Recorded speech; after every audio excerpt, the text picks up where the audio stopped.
Good morning. Hello again. Welcome and thank you again for joining me.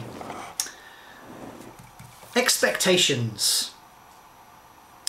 Where in your life do you carry expectations?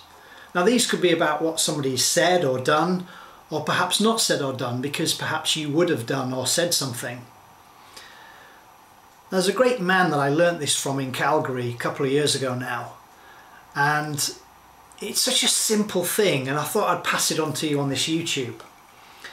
Often in my life, if I provided some help to somebody, or if I did something for somebody, or even if I actually produced something, I would expect something in return. What I didn't realise is that those expectations that I carried for others to do something, or for me to get something from them, actually caused me stress. Now let me explain this. There's a great book written by Dr. Covey. He's written quite a few. 7 Habits to Highly Effective People is one of them. The 8th Habit, another great book, putting first things first. One of the bits on there was that really resonated well with me was begin with the end in mind. That's one of his 7 habits. Begin with the end in mind. Absolutely. This is where you want to get to. This is what you're trying to achieve. However, if you do not achieve or get to where you want to go to, you obviously weren't meant to. How do we know? Because you didn't get there. Remember, if you fight reality, it causes so much stress to you and those around you. So obviously it comes with an expectation. So let me invite you on a different journey. Begin with the end in mind. That's where you want to get to. That's what you want to achieve. However, if you do not get there, ask yourself smarter questions.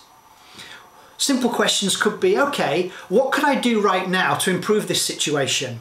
What could I do right now which will create a win? What I mean by that is everybody wins. What have I just learnt that I'd never do again? Those are just some simple examples of how you can direct your thoughts, which will then change your behaviour or your actions, and then you can change your reality or your outcomes or your results. But you've got to want to do that.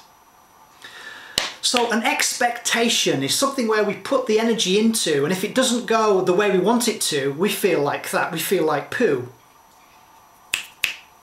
Interrupt your pattern. Direct your super brain, your camera, to focus on something that's wonderful about that situation, because if you were meant to get to where you wanted to go, or to achieve what you feel you should have achieved, you would have done that. But somewhere in the universe, it's obviously stopping you. Well, I'm not saying that you haven't put your heart and soul into it and you should have got it. Notice the word, it's a really weak word, should have, because it either is or it isn't. Again, fighting reality causes a lot of stress for a lot of people.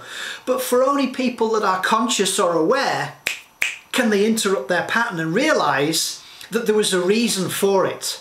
And even though they might not be able to find what that reason is, they can get closer to their goals, beginning with the end in mind, by directing this. It's that simple, but you've got to want to do it. So hopefully this makes sense to you. So by all means, begin with the end in mind, know where you want to get to. But if you don't get to where you want to get to, then you've got to change your thinking. And usually that means directing your super brain, asking smarter questions. Hopefully that makes sense to you. So there's always a simple way of changing your reality. But that means by changing your thinking first, then your behaviour changes or your actions, and then your outcomes can change. And that gives you another great opportunity to give it another go and hopefully get to where you want to get to. It's not really complicated. I'll probably share that with you like it was. Hopefully it made sense to you. Again, share your wins. My love to you all. Have a fantastic day. Bye for now.